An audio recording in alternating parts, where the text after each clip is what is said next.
नमस्कार, ANB news में आपका स्वागत है और मैं हूं आपके साथ लोकेश लकी जगवानी। अगर आपको या आपके परिवार में कोरोना वायरस के लक्षण दिखते हैं तो आप इसे नजरअंदाज ना करें और तुरंत कोरोना वायरस का टेस्ट कराएं, क्योंकि यह देखने में आया कि देश में कोविड-19 से मरने वालों का जो आंकड़ा बढ़ रहा है, उनकी एक वजह यह है कि कई लोग सही वक्त पर टेस्ट नहीं करवाते और इलाज भी नहीं करवाते और इसे नजरअंदाज करते हैं। एएनबी न्यूज आपसे रिक्वेस्ट करता है कि अगर दिखे कोरोना के लक्षण तो जल्द कराएं जांच और वायरस को जड़ से मिटाने में सहयोग करें।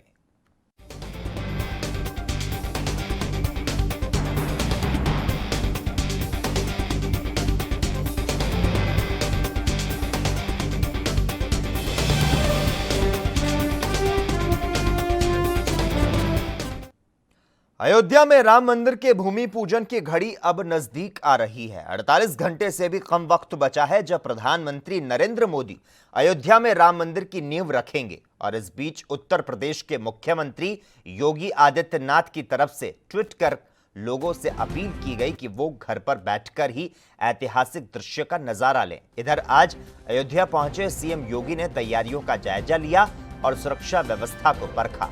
सीएम योगी यहां मौजूद अधिकारियों को निर्देश देते और उनसे जानकारी लेते नजर आए। सीएम योगी ने इस दौरान भूमि पूजन स्थल के अलावा हनुमानगढ़ी मंदिर का दौरा किया और इस बीच उन्होंने ट्वीट किया कि अवधपुरी प्रभु आवत जानी भई सकल शोभा के खानी। सीएम ने लिखा कि कई शताब्दियों की प्रतीक्षा अब पूर्ण हो रही है, व्रत फलित हो रहे हैं, संकल्प सिद्ध हो रहा है। सभी श्रद्धालुजन घर पर दीप जलाएं, श्री रामचरितमानस का पाठ करें और प्रभु श्री राम का आशीष सभी जनों को प्राप्त होगा। गौरतलब है कि 5 अगस्त को होने वाले भूमि पूजन से पहले 4 तारीख को ही अयोध्या की सीमाएं सील कर दी जाएंगी और इस बीच आज सीएम सभी तैयारियों का जायजा लेने पहुंचे। कोरोना संकट के कारण बड़ी संख्या में लोगों को जाने की अनुमति नहीं है। भूमि पूजन के दौरान भी सिर्फ 200 से कम मेहमान मौजूद रहेंगे। और इस खबर पर हमारे साथ संवाददाता गौरव मिश्रा फोन लाइन पर जुड़ चुके हैं। गौरव, आपसे जानना चाहेंगे, 5 अगस्त को राम मंदिर भूमि पूजन की सभी तैयारियां कर ली गई है और इन तैयारियों का जायजा लेने के लिए मुख्यमंत्री योगी आदित्यनाथ भी पहुंचे। तमाम जानकारी चाहेंगे आपसे। देखिए लकी, आपको बता दें कि आज 5 अगस्त को जो पीएम नरेंद्र मोदी को यहाँ भूमि पूजन करना है, जिसको लेकर के मुख्यमंत्री योगी आदित्यनाथ 1 बजे अयोध्या पहुंचे हैं।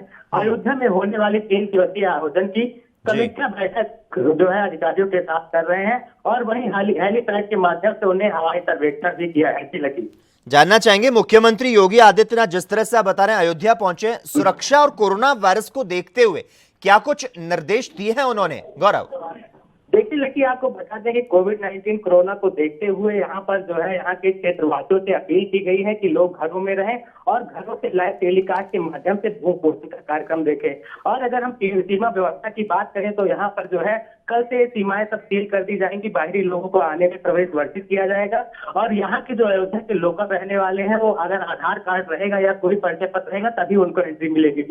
ठीक है गौरव, धन्यवाद तमाम जानकारी देने के लिए। तो कार्यक्रम में बनाए गए मंच का उन्होंने मुआयना किया और पंडाल का भी मुआयना किया है। मुख्यमंत्री योगी आदित्यनाथ इस वक्त क्या कुछ कह रहे हैं, चलिए सीधी तस्वीरें दिखाते हैं आपको। करेंगे और फिर उसके अनुरूप आगे के कार्यक्रम को व्यवस्थित रूप से आगे बढ़ाने का कार्य है। लेकिन कांग्रेस को अपने इतिहास में झांकना चाहिए। कांग्रेस रामलीला जहां विराजमान रहे हैं, जो वास्तविक राम जन्मभूमि है, राम मंदिर का निर्माण वहां होना चाहिए, ये हम लोगों की देश की भावना ये थी। कांग्रेस वहां शिलान्यास नहीं चाहती थी, कांग्रेस विवाद का पटाक्षेप नहीं चाहती थी। और जब उच्चतम न्यायालय में मामला गया था तब कांग्रेस के ही एक नेता ने, तब उच्चतम न्यायालय ने एक एप्लीकेशन दी थी कि इस समस्या का समाधान 19 से पहले न होने पाए। 9 नवंबर 2019 की तिथि एक ऐतिहासिक तिथि है जब अयोध्या में से राम जन्मभूमि मंदिर निर्माण का मार्ग प्रशस्त हुआ। उच्चतम न्यायालय की एक संसदीय पीठ ने, एक पूरी संवैधानिक पीठ ने सर्वसम्मति से 500 वर्षों से चले आ रहे एक विवाद का पटाक्षेप किया और मंदिर निर्माण का मार्ग प्रशस्त किया। यह भारत की लोकतंत्र की ताकत को भी दुनिया के सबसे बड़े लोकतंत्र की ताकत को दुनिया को एहसास कराता है और न्यायपालिका की ताकत ने भी दुनिया को एहसास कराया है। क्योंकि बहुत सारे लोग धमकी देते थे कि अगर फैसला आया तो ये हो जाएगा। मुझे लगता है कि 9 नवंबर 2019 की तिथि ने उन सब पर विराम लगा दिया। भारत की न्यायपालिका, भारत के लोकतंत्र की ताकत का एहसास करा दिया।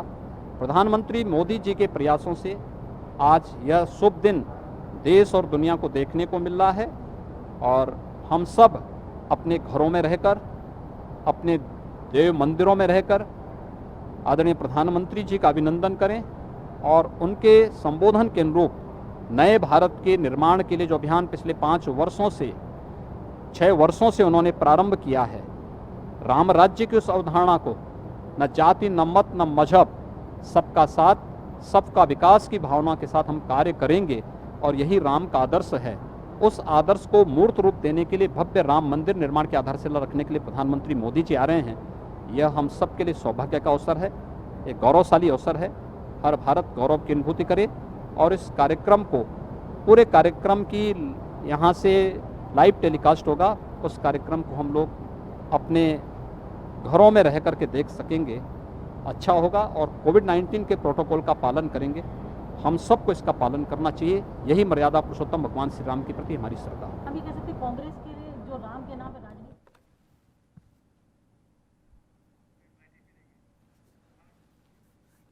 तो अयोध्या पहुंचकर सीएम योगी आदित्यनाथ ने रामलला के दर्शन किए। 5 अगस्त को राम मंदिर भूमि पूजन है। सभी तैयारियां लगभग पूरी हो चुकी है और इस पर विश्व हिंदू परिषद के संपर्क प्रमुख ने अपनी प्रतिक्रिया दी है। संपर्क प्रमुख अशोक तिवारी ने कहा कि हवन अनुष्ठान हो तो कई दिनों से चल रहे हैं। 4 अगस्त को भी एक विशेष अनुष्ठान होगा।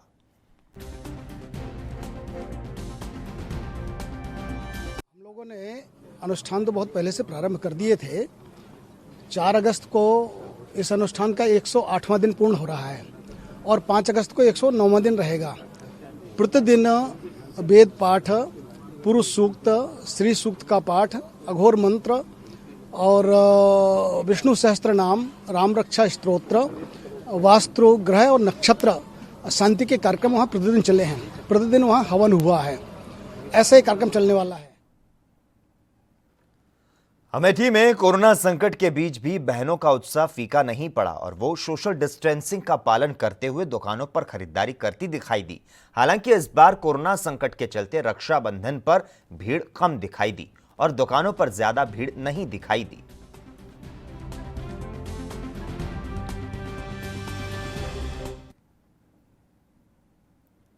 सावन के आखिरी सोमवार को औरैया के देवकली मंदिर में हर साल लाखों श्रद्धालु दर्शन के लिए आते थे, लेकिन इस बार कोरोना संकट के चलते जनपद में शासन के गाइडलाइंस के अनुसार मंदिर में भीड़ देखने को नहीं मिली और इस दौरान प्रशासन भी सोशल डिस्टेंसिंग को लेकर मुस्तैद दिखाई दिया।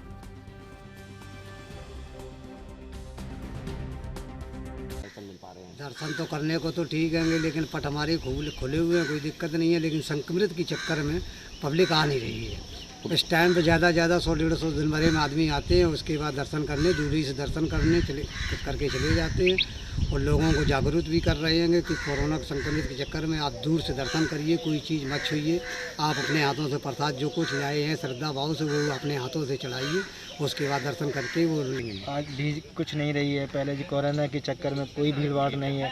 पहले बहुत से लोग बहुत दूर के रिश्ता दिया था, अब तो आजकल तो घर पे लोग पूजा कर रहे हैं। कोई भीड़ भाड़ नहीं है, कुछ भी नहीं यहाँ पर, तो अच्छा भी नहीं लग रहा है। कोरोना की महामारी के चक्कर काफ़ी कम भक्ताल भी है और दुकानदारी बहुत डाउन रही है। पिछली सोमवार को तो मंदिर बंद ही रहा था और पहले सोमवार खुला 10 बजे तक मंदिर, 10 बजे बाद मंदिर बंद के बाद इसका काम साफ नहीं था। पिछले सावन में कैसी दुकानदारी रही? लेन लग जाती थी बाहर तक, काफ़ी लोग लगभग कितने श्रद्धालु आते दर्शन करने के लिए? 1 लाख आदमी। झांसी में कोरोना संकट के चलते बहन भाई के प्रेम और रक्षा का प्रतीक रक्षाबंधन का त्योहार इस बार फीका रहा। अधिकतर बहनों ने डाक से ही अपने भाइयों को राखी भेजी, तो वहीं प्राइवेट बस स्टैंड पर इक्का दुक्का बसें चलने से बस स्टैंड पर सन्नाटा पसरा रहा, जिसके कारण आसपास के दुकानदारों को मायूसी हाथ लगी। समय कैसी दुकानदारी चल रही है इनकी। यदि यहाँ पर एक सड़क पर फुटपाथ की तरह अपने परिवार को पालने के लिए यहाँ पर दुकान लगाए हुए हैं। लेकिन मैं इनसे पूछता हूँ कि इस बार राखी का त्यौहार कैसा रहा है? आपका कैसा रहा इस बार राखी का त्यौहार? बसें न चलने के कारण सवारी नहीं आ पा रही है, सवारी नहीं आ पा रही है, लोगों की दुकानदारी कम से कम ज़्यादा से ज़्यादा और समझो आप 10% की दुकानदारी नहीं हो रही। 10% आपकी दुकानदारी नहीं हो रही है। तो अभी सुबह आप कितने समय से लगाई हो? कितनी आपकी लगभग? सुबह ये 6 बजे से लगा लेते हैं, अभी तक बोनी भी नहीं हुई है। आपकी बोनी नहीं हुई है? 6-7 बजे लगा ली दुकान, जो अभी तक बोनी भी नहीं हुई है। ये लोग बता रहे हैं कि सुबह से लगाए हुए हैं अपनी यहाँ पर दुकानें। इस बार त्यौहार काफ़ी फीका नज़र आ रहा है। दोपहर वाले मकान बाहर नहीं निकल रहे हैं। यहाँ पर लोग बाग बस स्टैंड यहाँ पर काफ़ी भरा रहता था, लेकिन इस बार उन लोगों के नहीं निकलने से कोरोना की महामारी को देखते हुए इस बार त्यौहार काफ़ी फीका रहा है। झांसी से एनवी न्यूज़ धर्मेंद्र। रक्षाबंधन के मौके पर उत्तर प्रदेश सरकार ने महिलाओं के लिए बस सेवा फ्री की है। कोरोना को देखते हुए इस बार कम ही महिलाएं यात्रा कर रही है। सरकार ने कोरोना वायरस के चलते सरकारी गाइडलाइंस का पालन करने के विशेष निर्देश दिए। बसों में भी सोशल डिस्टेंसिंग का खास ध्यान रखा जा रहा है। आपको बता दें, यूपी में कोरोना के मरीजों का आंकड़ा 89,000 के पार पहुंच चुका है और प्रदेश में 1,677 लोगों की कोरोना के चलते मौत हुई है।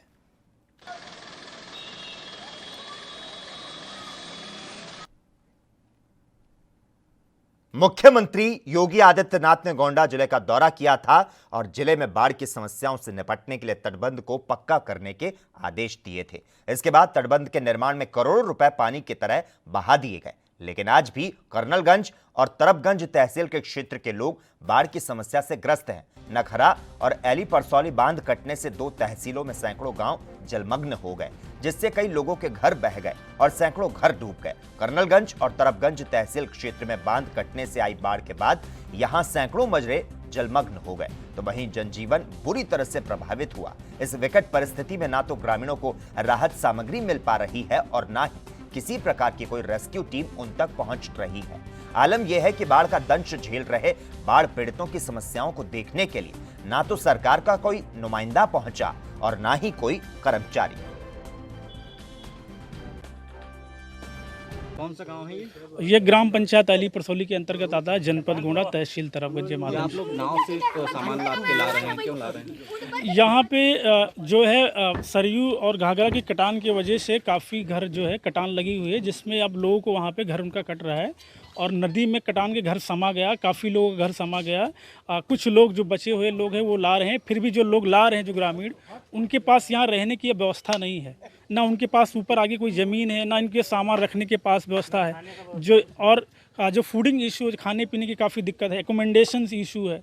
तो ये सरकार, आप लोगों को कोई मदद नहीं मिली? जी, यही अभी यहाँ सरकार की तरफ से कोई यहाँ पे कोई भी सरकार की तरफ से कोई भी लोग आए नहीं है कि यहाँ पे नहीं है। और सबसे पहले प्रशासन से ये निवेदन करना चाहूँगा, ये क्षेत्र पूर्णतः बाढ़ घोषित किया जाए और जो भी डिजास्टर मैनेजमेंट के तहत जो भी दिक्कतें हैं, जो भी प्रॉब्लम सॉर्ट आउट की जा सकती है, जितना से जितना वो यहाँ पे। दिक्कत है साहब, घर गिर गया है और तकलीफ बहुत है, पानी भरा हुआ है, घर के अंदर है, कोई कहाँ से भागे, नाव भी नहीं है और कोई कमैया धमैया है नहीं है, अकेले हैं, कहाँ से अकेले भाग ली, सांप गोजर काटन बेटर है, भाग के अभी आए हैं। अभी कहाँ रह रही हो आप? अभी आए हैं यहाँ बंधे पर। सारा सामान कहाँ घर पे? यहाँ है, ये पड़ा है, यहाँ पर पड़ा है सड़क पर। बरसाती है नहीं, ताने हैं ये नहीं है तो घम मधुम। प्रताप सिंह। ये कौन सी जगह है? ये टिपरान पुरवा है। यहाँ पे आप लोग सामान लेकर के आ रहे हैं नाव से? हाँ, नाव से आए थे साहब। जो यहाँ क्यों देख पड़ता रही है, ना कोनो सहायता यहाँ मिले, ना लेखपाल है, ना कानून को तहसीलदार क्यों नहीं। कटान लगी है, मनई परेशान है, छानी छपरा लेकर आवाजात है, कॉलोनी बनी वो भी कट रही है, गोरू पानी में बांधे हैं, लड़का पानी में है, उनको ऊँचिया रहे हैं। कोनो मेर के सरकारी सहायता यहाँ पर कोई है। आजमगढ़ में छोटी सरयू नदी बदर हुआ नाले पर बना तटबंध सोमवार रात 2 बजे टूट गया। जोखरा और रामपुर के बीच सहसपुरा के पास 15 मीटर तटबंध टूटने से पानी कई गांवों में घुस गया। सहसपुरा, गोभरिया, रामपुर, टेकनपुर और बनकटिया दाम महुला में पानी के तेज बहाव के साथ घुसने से अफरा तफरी मची है। रविवार शाम से ही रामपुर और जोखरा के बीच 10 जगह रिसाव शुरू हो गया। ग्रामीणों ने बाड़खंड के जेई को बुलाया भी, लेकिन उसने मामूली मरम्मत कर खानापूर्ति कर दी। ग्रामीण इससे आशंकित होकर रात भर पहरे पर रहे। रात 2 बजे झोंके से तेज आवाज के साथ सहसपुर के पास तटबंध टूट गया। उधर प्रशासनिक अधिकारियों की ओर से सुध न लेने पर ग्रामीण खुद ही बांध की मरम्मत करने में जुट गए, लेकिन तेज बहाव में सभी प्रयास फेल होते रहे। सुबह 7 बजे प्रशासन के अधिकारी पहुंच तो गए, लेकिन प्रयास नाकाफी रहे। फिलहाल पानी इन तीनों गांवों को अपनी आगोश में ले रहा है और अब पानी जोखरा की ओर बढ़ रहा है। क्या कितना नुकसान हुआ? कितने गांव प्रभावित होंगे?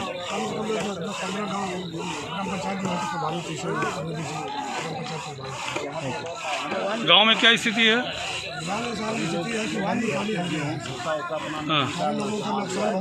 सारे लोग पलायन कर रहे हैं। जी सर, पलायन हो रहा है। जी पलायन हो रहा है।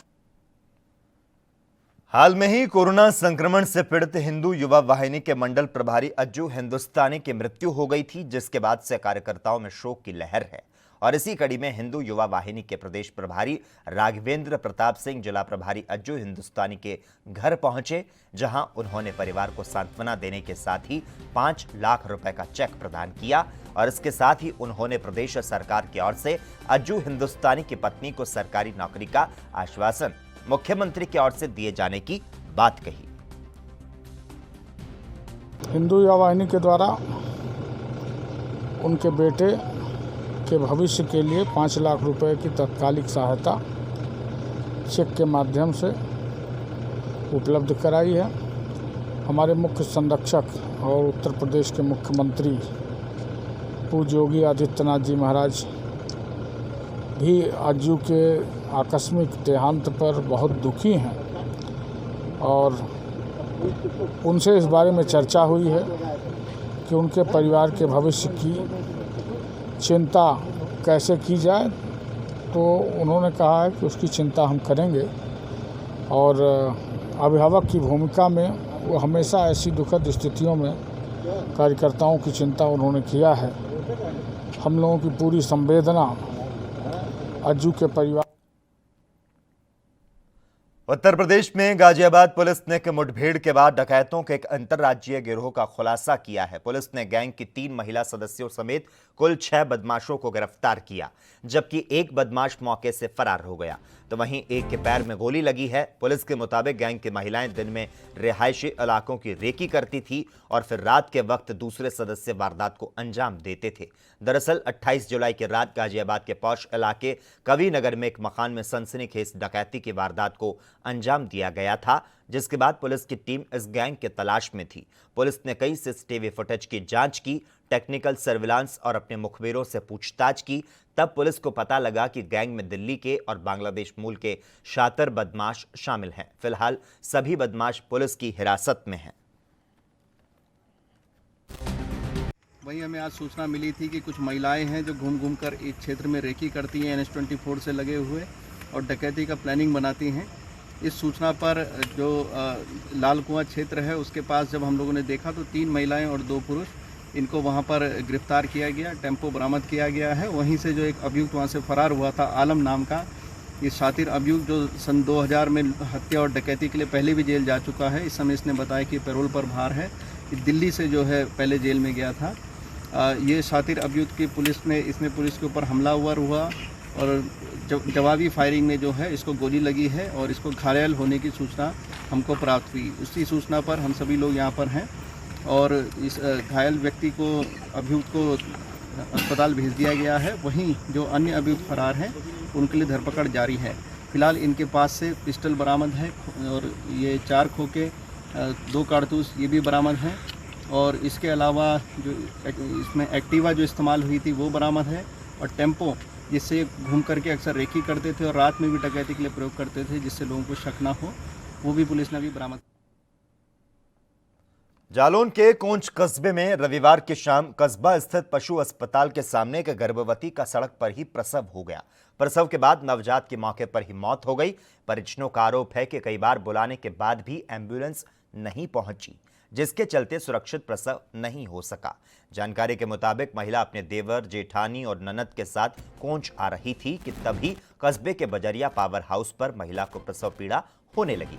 राहगीरों ने तत्काल 108 एम्बुलेंस को फोन किया, लेकिन घंटों के बाद भी एम्बुलेंस नहीं पहुंची और मौके पर ही प्रसव हो गया। नवजात शिशु की मौके पर ही मौत हो गई। इसके बाद लोगों ने स्थानीय प्रशासन को सूचना दी। तहसीलदार राजेश विश्वकर्मा मौके पर पहुंचे और एम्बुलेंस को बुलवाकर महिला को जिला अस्पताल भेजा गया। लेकिन यहां सवाल उठता है कि आखिर नवजात की मौत का जिम्मेदार कौन है। 6 महीना साथ का था। अच्छा, तो क्या डॉक्टर ने क्या बताया था कि? डॉक्टर ने ये बता, नर्स को दिखाया था। नर्स ने ये कहने लगी थी कि आप पहले अल्ट्रासाउंड कराइए, अल्ट्रासाउंड से पता पड़ेगा कि बच्चा क्या है, गल गया, क्या हो गया है, दर्द क्यों हुआ है। तो इसलिए हम अल्ट्रासाउंड कराने आए थे। तो रास्ते में यहाँ केवल यहाँ दर्द बढ़ा तो ज़्यादा बढ़ा, तो हमने गाड़ी रुका दी, मोटरसाइकिल से थे तो बैठा दिया, तो बच्चा पैदा हुआ, मर गया बच्चा, मरा बना निकला बच्चा। कई घंटों बाद सर एम्बुलेंस आई, तो क्या कार्रवाई की जाएगी आपके द्वारा सर? देखिए, इसमें हमारे स्तर से कुछ नहीं किया जाना है। मेरे तो आने पर जानकारी स्थानीय लोगों ने दी है कि एम्बुलेंस को कॉल किया है, और जब मैं आया उसी कुछ समय बाद एम्बुलेंस भी आ गई थी और उसको उसके घर भिजवा दिया गया। उत्तर प्रदेश में कानपुर जिले के थाना रेल बाजार में रविवार रात दंपति की हत्या कर दी गई। पति के सिर पर वजनी पत्थर से हमला किया गया था, जबकि महिला का गला दबाया गया था। दोनों की 2 साल पहले शादी हुई थी। घर का सामान अस्त व्यस्त मिला है। पुलिस सभी पहलुओं को ध्यान में रखकर जांच कर रही है। तो वहीं पिता रामदीन ने बताया कि रात में खाना खाने के बाद सभी सो गए थे। सुबह आंख खुली तो कमरे का सामान बिखरा पड़ा था, तो साथ ही विष्णु और शालू का खून से लथपथ शव जमीन पर पड़ा था। रामदीन ने इसकी जानकारी पुलिस को दी। उधर एसएसपी डॉक्टर प्रतिदंद सिंह ने बताया कि प्रथम दृष्टया लूटपाट के चलते घटना को अंजाम दिया गया। ऐसा लगता है शालू की पहली शादी के बिंदु पर भी जो है वह जांच कराई जा रही है। मृतक के मोबाइल को भी कब्जे में लिया गया है। टीम गठित कर दी गई है और जल्द ही घटना का खुलासा किया जाएगा।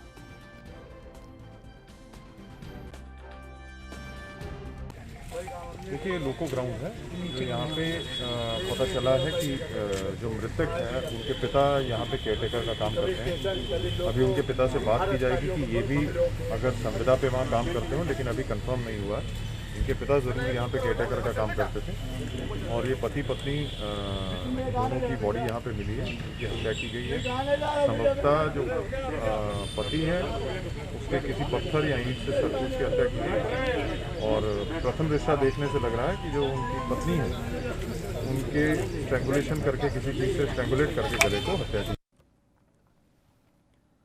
वहीं बुलंदशहर के सिकंदराबाद कोतवाली के जोखाबद चौकी क्षेत्र के सरकारी कॉलोनी के नाले में एक अज्ञात शव मिलने से हड़कंप मच गया। शव की पहचान नहीं हो सकी है और मृतक व्यक्ति के सिर पर चोट के निशान मिले हैं। फिलहाल पुलिस टीम ने शव को कब्जे में लेकर पोस्टमार्टम के लिए भेज दिया है और आगे की जांच में जुटी है।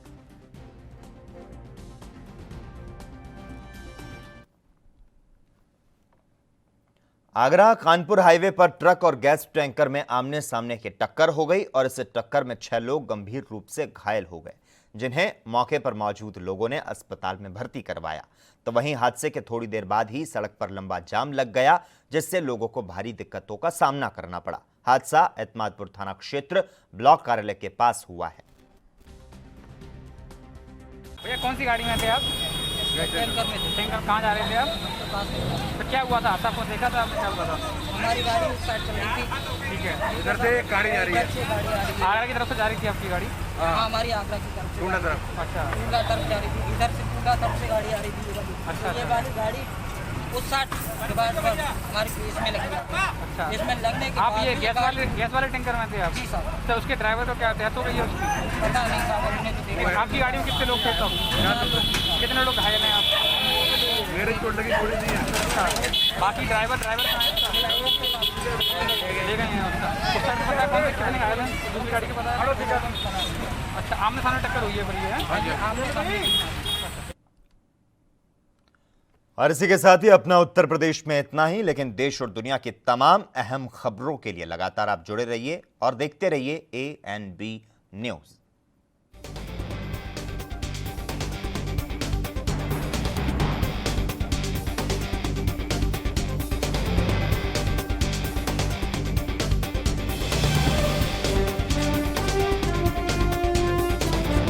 देश दुनिया की खबरों के लिए ANB न्यूज को सब्सक्राइब करें और बेल आइकन दबाएं।